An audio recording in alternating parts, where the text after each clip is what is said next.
Hello বন্ধুরা, তো আজকে রবিবারে দুপুর মানে ছাগল মাংসের ঝোল আর ভাত। তো রবিবার সকাল হলেই মনে হবে যে মাংস মাংস মনটা করে। তো আমাদের ঘরে যেহেতু চিকেন এলাও না, সেই জন্য আমাদের ঘরে প্রত্যেক সপ্তাহে রবিবারে মটন হয়। তো রবিবার মানে ছাগল মাংস বা মাংস এটা কেন হয় বলো তো? আমার মনে হয় যে রবিবারটা সব ছুটি থাকে, স্কুল কলেজ অফিস আদালত সব কিছু ছুটি থাকে। আর এই ছেলেগুলো ঘরের এই যারা দুধ করে মাংস হাড় গোড় চিবায় বেশ দুধ করে 1 ঘন্টা ধরে ভাতটা খেতে পারবে, সেই জন্যই রবিবারেই মাংসটা হয়। আর দেখো তুমি, আর ওই যে না অন্য দিন তো সেই নাকে মুখে দুটি কোনো কর্মে গুঞ্জি চুরি যাবে নিজের নিজের কাজে। আজ কিন্তু বতর করে 1 ঘন্টা ধরে মাংস ভাত আর রকমের সবজি চাটনি এইসব দিয়ে ভাতটা জমায় খায়।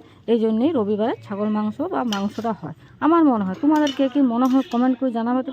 আমার মতামতটা যদি তোমাদের ঠিক লাগে তো অবশ্যই কিন্তু কমেন্টে জানাবে। আর এই যে আমাদের একটা বড় বড় আলু, আলু তো চাই, এক একজন মানে 2টা করে আলু খাবে, বুঝলে? একটা আলু হবে এক না, একটা আলু দিলে আবার বলুক আরও আলু দাও, আলু চাই। তো ছাগল মাংসের সঙ্গে আলু তো মাস্ট। আবার পিঠা হলে আরও ভালো হয়, কিন্তু আজকে পিঠাটা দেওয়া হয়নি, বুঝলে? তাহলে পিঠা বাদ তাহলে মাংস এক একজনকে 2টা করে যদি মানে হয় আলু হয়, তাহলে কত আলু দিতে হয়। তো ভিডিওটা ভালো লাগলে অবশ্যই কিন্তু লাইক করে দিবে আর একটা করে কমেন্ট করেই যাবে। দেখা হচ্ছে এরকম একটা ছোট্ট ছোট্ট মিনি ব্লগে। বাই।